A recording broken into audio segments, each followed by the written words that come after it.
Hello students, now we are going to study Introductory Macroeconomics Chapter 12 Balance of Payment. Okay? तो students जो आज के हम इस वीडियो में हमने आपको बताया था लास्ट वीडियो में कि हम नेक्स्ट वीडियो में आपके पास जो कंपोनेंट हैं इसके बीओपी के उनके बारे में हम यहाँ पढ़ेंगे, उनके बारे में हम समझाएंगे। तो वही हम यहाँ पर आपको जो आज बताएंगे वो क्या बताएंगे, वह है आपके पास component of balance of payment BOP. Okay, तो कंपोनेंट में आपके पास देखें कि component components of BOP balance of payment. तो पहला जो हमारे पास है जिसकी हम बात करते हैं कंपोनेंट की, तो वो हमारे पास क्या है, वो हमारे पास है पहला जो हमारे पास होता है इसमें होता है करंट।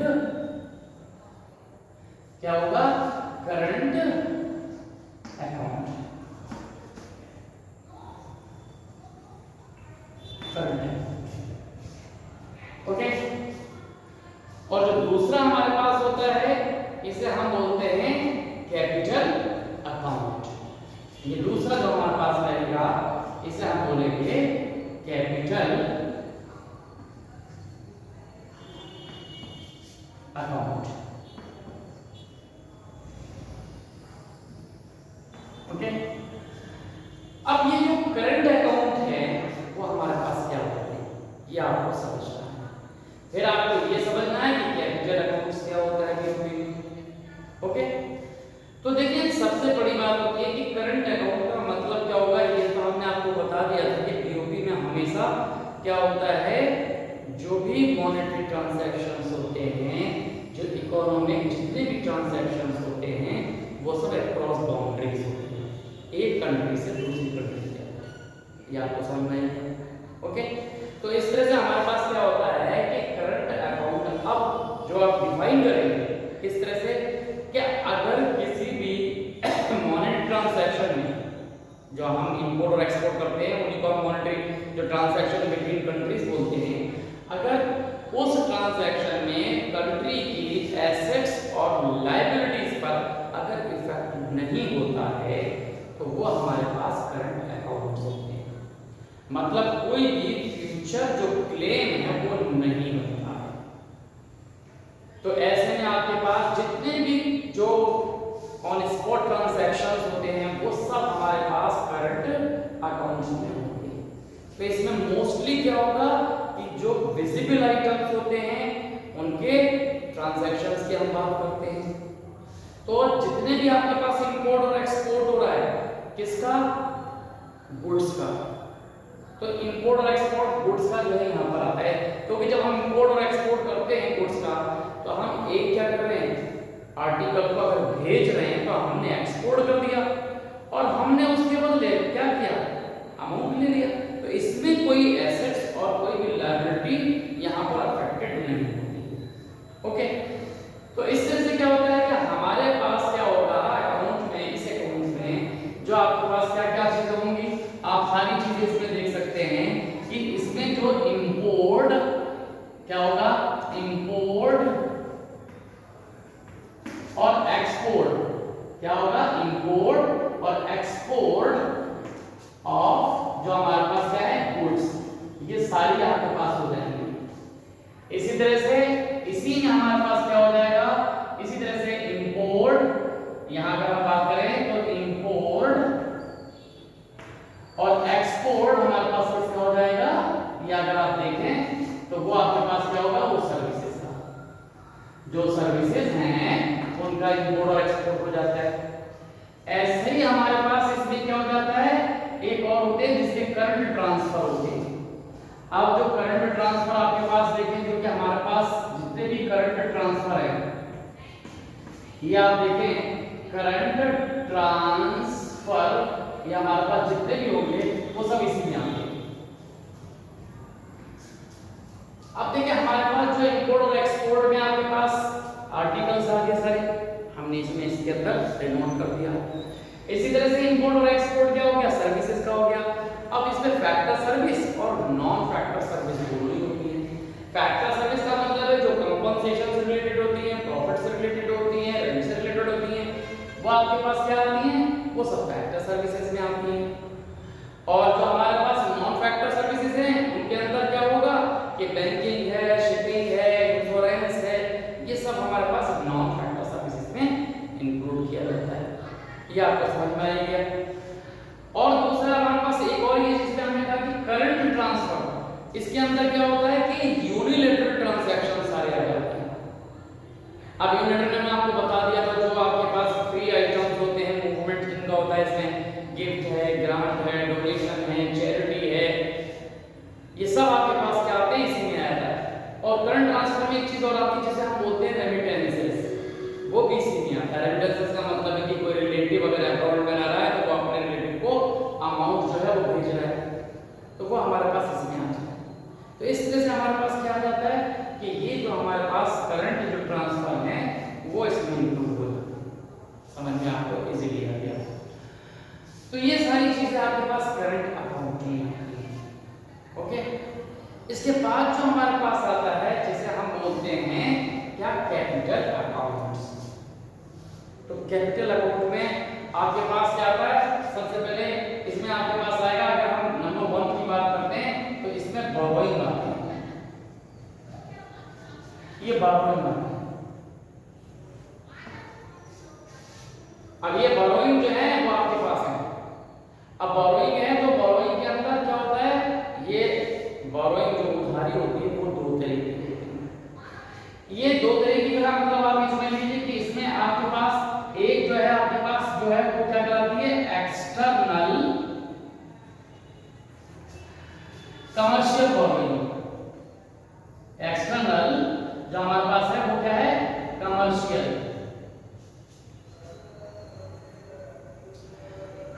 बोरोइंग।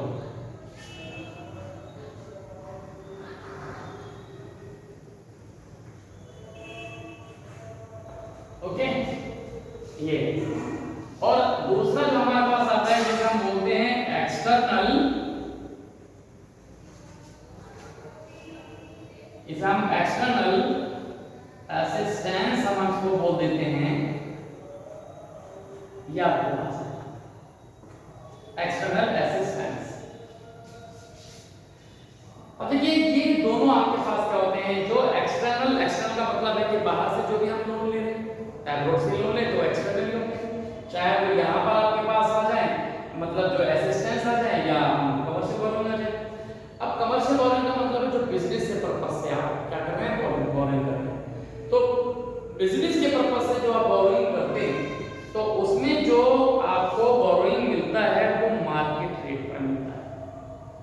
तो मार्केट रेट पर जो भी आपके पास लोन जो भी मिलेगा, बोरोइंग मिलेगी, वो जो रेट ऑफ इंटरेस्ट मार्केट का है, अगर 12% है, 13% है, 7% 8%, जो भी मार्केट में आपका रेट चल रहा होगा उस रेट पर आपको वो बोरोइंग मिलेगा, लोन आपको मिलेगा, उधार आपको उतना मिलेगा मार्केट। ये बिजनेस पर्पस से होता है।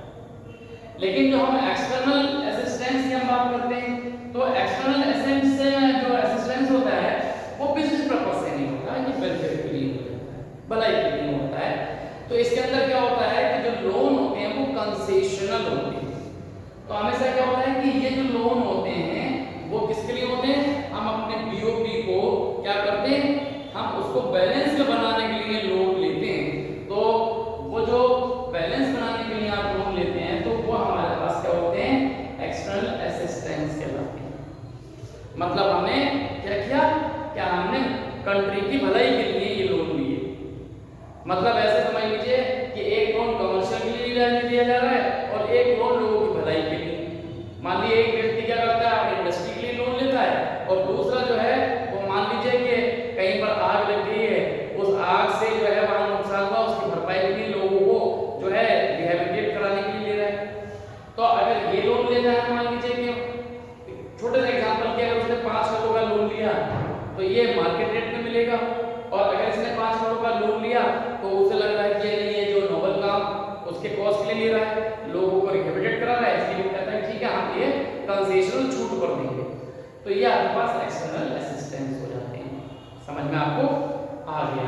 तो ये दो तरह के आपके पास होते हैं, एक्सटर्नल कमर्शियल जो कि मार्केट रेट पर मिलते हैं, और एक्सटर्नल जो असिस्टेंस है जो आपको कंसेशनल छूट पर आपको मिलते हैं।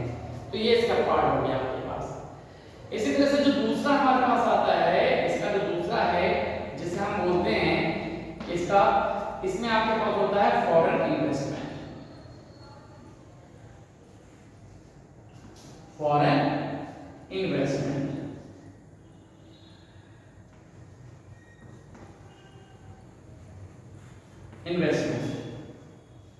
अब फॉरेन इन्वेस्टमेंट भी आपके पास दो तरीका होता है। अब दो तरीका होता है तो आपके पास क्या होगा, एक आपके पास ये देखिए किस तरह से आपके पास होगा, एक आपके पास जो फॉरेन इन्वेस्टमेंट होता है उसे हम बोलते हैं FDI. FDI foreign direct investment. Foreign direct investment हमेशा क्या होगा, इसमें अब्रॉड से एक पर्सन दूसरी जगह जाकर वो डायरेक्ट इन्वेस्टमेंट करता है, अपनी इंडस्ट्री बनाता है, जो भी कुछ करेगा, इकोनॉमिक एक्टिविटीज करेगा तो वो कंट्री में जाकर करता है। मान लीजिए कि अमेरिका से एक व्यक्ति यहाँ है और वो यहाँ पर एक इंडस्ट्री लगाता है, तो अगर उसने इंडस्ट्री लगाई तो उसका वो मालिक है, उसके पास जो है वर्किंग जो पावर उसके पास है, डिसीजन पावर उसके पास है, इम्प्लीमेंटेशन उसके पास है, वो सब कुछ उसके ऑनर में रहता है, तो वो एफडीआई है। तो अगर बाहर से कोई भी कंट्री से हमारे यहाँ कोई आएगा तो नेचुरली ये है कि वो इनफ्लो होता है, और इनफ्लो में हमें ही फायदा होता है। इंडस्ट्री लगेगी, हमारे जो रिसोर्स है, जो नेचुरल रिसोर्स है उनका यूज होता है, हमारा जो मैनुअल जो ह्यूमन कैपिटल है वो यूज होता है, उसको फायदा होता है, और जो पैसा है वो हमारे पास आता है। तो इस तरह से कंट्री का डेवलपमेंट भी होता है। हमारे पास अपने सोर्स नहीं है तो हम इसको एफडीआई को अट्रैक्ट करने के लिए प्लानिंग भी बनाते हैं, तो उस प्लानिंग के थ्रू हम यहाँ पर इस तरह की एक्टिविटीज करते हैं। तो ये आपको समझ में आ गया कि फॉरेन जो हमारे पास इन्वेस्टमेंट में एक तो है फॉरेन डायरेक्ट इन्वेस्टमेंट, और दूसरा हमारे पास आता है एफ, इसे बोलते हैं एफआईआई। ये आपके पास क्या होता है, फॉरेन इंस्टीट्यूशनल इन्वेस्टमेंट। अब फॉरेन इन्वेस्टमेंट दो तरह के आपके पास, एक एफडीआई फॉरेन डायरेक्ट इन्वेस्टमेंट, एक आपके पास फॉरेन इंस्टीट्यूशनल इन्वेस्टमेंट। तो फॉरेन इंस्टीट्यूशनल जो इन्वेस्टमेंट होते हैं वो आपके पास कैसे होते हैं, इसमें व्यक्ति क्या करता है, सीधे सीधे आने की जरूरत नहीं होती है, वो एक कंट्री से बैठकर दूसरी कंट्री के अंदर इन्वेस्टमेंट कर सकता है। जैसे कि यहाँ पर एक इंडस्ट्री है, अमेरिका का एक पर्सन है, यहाँ के जो रिलायंस है या टाटा है, उसको वो क्या करे, उसके जो शेयर्स होते हैं उनको वो परचेज कर ले। अगर वो परचेज कर लेता है तो क्या होगा, वो उसके अंदर एक पार्टनर बन जाएगा। लेकिन होना क्या है कि जो क्रॉस बाउंड्री इंडस्ट्रीज होनी चाहिए, अगर अमेरिका का व्यक्ति है तो इंडिया की कोई इंडस्ट्री है उसमें पैसा लगा रहा है, और अगर इंडिया से कोई व्यक्ति अमेरिका की इंडस्ट्री में पैसा लगा रहा है, तो ये क्या होता है, डायरेक्ट ना लगाकर वो इनडायरेक्ट पार्टिसिपेट कर रहा है। तो इसमें उसके पास जो डिसीजन जो आपके पास पावर है वो नहीं होती है। ओके, हालांकि वो इक्विटी उसके पास होती है, उतना वो मालिक होता है जितना उसने खरीद लिया, उसका प्रॉफिट उसे मिल जाता है, लेकिन वर्किंग डिसीजन कैपेसिटी ये सब उसके पास नहीं होती। वो जो आप जो भी इंडस्ट्रीज होती है उनके पास रहती है, आप केवल उनके पार्टनर्स होते हैं। तो इस तरह से हमारे पास क्या होगा, ये एफडीआई और ये एफआईआई आपके पास आ गए। ओके, तो इस तरह से हमारे पास क्या हो जाएगा, फॉरेन जो इन्वेस्टमेंट है वो दो तरह का आपके पास हो गया, एक आपके पास एफडीआई हो गया और एक आपके पास क्या हो गया, एफआईआई हो गया। ये फॉरेन इंस्टीट्यूशनल इन्वेस्टमेंट कहलाता है। तो ये करंट अकाउंट और ये कैपिटल अकाउंट, ये दोनों अकाउंट जो हैं इनसे आपके पास क्वेश्चंस पूछे जाते हैं, तो वो आपको अच्छी तरह से दिमाग में रखने हैं, अच्छी तरह से आपको कवर करने हैं और समझने हैं। अब होता है कि जैसे मान लीजिए कभी-कभी आपसे कहा गया कि मान लीजिए कि आपके इंडिया का एक पर्सन अमेरिका में रह रहा है, तो अमेरिका के एक व्यक्ति को क्या करता है, अपनी कोई प्रॉपर्टी सेल करता है। मान लीजिए कि इंडियन है, उसने अमेरिका में अपना एक मकान बना रखा है और उस मकान को उसने क्या काम किया, एक अमेरिकन पर्सन को बेच दिया। तो इसका मतलब क्या है कि जो इंडिया का पर्सन उसका ऑनर था, उसका मकान था, तो वो एसेट किसकी थी, इंडिया की एसेट थी, इंडिया उसकी मालिक थी। भले ही वो पर्सन था लेकिन रिप्रेजेंट इंडिया को कर रहा है, इंडियन है वो। अब वो क्या करता है, अमेरिका के ही पर्सन को जो वहां का सिटीजन है उसको वो बेचता है। तो अब क्या होता है कि ऑनरशिप जो है वो ट्रांसफर हो रही है एक कंट्री से दूसरी कंट्री। तो जब ट्रांसफर ऑनरशिप हो जाएगी तो वो कैपिटल अकाउंट में आपके पास आ जाएगी। तो कैपिटल अकाउंट यहाँ हमारे पास है, ये कैपिटल अकाउंट आपके पास कहलाता है। अब क्या होता है कि अगर मान लीजिए कि वो पर्सन क्या करता है कि एक इंडियन है और इंडियन किसी दूसरे वहीं के इंडियन को बेचता है, तो इसका मतलब है कि जो एसेट्स इंडिया की थी अभी भी वो इंडिया की है, क्योंकि बस केवल क्या है, केवल उसके अंदर ट्रांसफर ही तो हुआ है, पर्सन का ट्रांसफर हुआ, कंट्री का इन्वॉल्वमेंट नहीं हुआ, कंट्री के एसेट्स पर फर्क नहीं पड़ा। तो वो करंट ट्रांसफर में आपके पास या करंट अकाउंट में आपके पास आ जाएगा, वो करंट ट्रांसफर आपके पास होगा, तो वो करंट अकाउंट में मेंशन किया जाएगा। ऐसे ही क्या होता है, अगर इंडिया के व्यक्ति ने अगर अमेरिका के पर्सन से कोई भी चीज या आपने प्रॉपर्टी कोई इंडस्ट्रीज खरीद ली, तब तो क्या होगा कि अमेरिका से वो क्या हो रही है, ट्रांसफर होकर इंडिया में आ रही है, तो वो आपके पास क्या हो जाएगा, कैपिटल अकाउंट में आ जाएगा। और अगर वो इंडिया के ही किसी व्यक्ति से खरीदेगा तो सीधी सी बात है, फिर से वही कि इंडिया की जो एसेट्स पर कोई भी फर्क नहीं पड़ा। अगर मान लीजिए कोई भी पर्सन, कोई भी इंडियंस है, अगर वो इस तरह से लोन लेते हैं वहां से, तो क्या होगा कि लोन लेने पर क्या होता है कि फ्यूचर क्लेम क्रिएट हो जाता है। फ्यूचर जो आपके पास जो लायबिलिटीज है वो बन जाती है, तो लायबिलिटी बनते ही करंट अकाउंट होता है। लेकिन यहाँ से अगर मान लीजिए कोई ग्रांट बेचता है, डोनेशन बेचता है, तो डोनेशन जो होता है वो करंट अकाउंट में जाता है। तो ये बहुत बार आपके पास ये पूछा गया कि ये कौन से अकाउंट में लिखा जाएगा, तो ये आपको ध्यान रखना है कि इस डिफरेंट जो टाइप के आपके पास ये जो आपके पास अकाउंट्स हैं वो आपको पता होने चाहिए। इसी तरह से कैपिटल अकाउंट में और एक आपके पास आता है कि जो एनआरआईज की जो डिपॉजिट्स हैं वो भी हमारे कैपिटल अकाउंट में है। अब एनआरआईज का मतलब है कि मान लीजिए कि हमारी एक बैंक है जो अमेरिका में है, मान लीजिए एसबीआई है, तो एसबीआई में अब अगर उसके अंदर डिपॉजिट कौन कर रहा है, अगर कोई अमेरिकन कर रहा है तो वो हमारे लिए कैपिटल है, तो कैपिटल अकाउंट हमारे पास आते हैं। इसी तरह से अगर किसी ने शॉर्ट टर्म का इन्वेस्टमेंट कर दिया है हमारे बैंकिंग सिस्टम में, तो वो सिस्टम में जो उसका इन्वेस्टमेंट है वो भी हमारा कैपिटल अकाउंट में आएगा। तो इस तरह से याद रखना है कि वो अकाउंट जिसके अंदर वो करंट ट्रांसफर, वो मनी ट्रांजैक्शन जिसमें की बाउंड्री आपके पास आती है और आप क्या करते हैं जिसमें फ्यूचर क्लेम आ जाता है। जैसे कि इंडिया जो अमेरिका के पर्सन ने बैंक में जमा किया तो फ्यूचर में वो बैंक से ले लेगा, बैंक को उसको देना पड़ेगा।